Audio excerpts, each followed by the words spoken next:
రాష్ట్ర ప్రభుత్వం సినిమా టికెట్ల ధరలు పెంచితే హీరోలకు ఆదాయం వస్తుంది, నిర్మాతలకు ఆదాయం వస్తుంది, కార్మికులకు మాత్రం ఒక్క రూపాయి కూడా అదనంగా రావడం లేదు.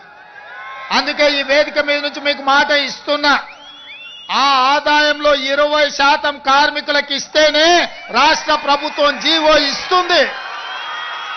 మీ శ్రమతో సంపాదించే ప్రతి రూపాయిలో మీకు వాటా ఉండాలి, మీకు భాగస్వామ్యం ఉండాలి.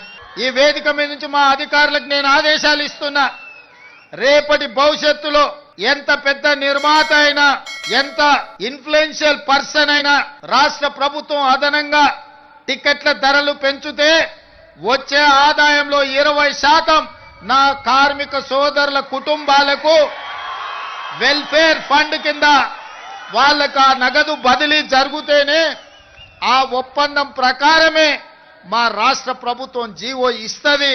ఈ నిబంధనలు నేను సవరిస్తానని చెప్పి ఈ సందర్భంగా కార్మిక సోదరులకు నేను మాట ఇస్తున్నా.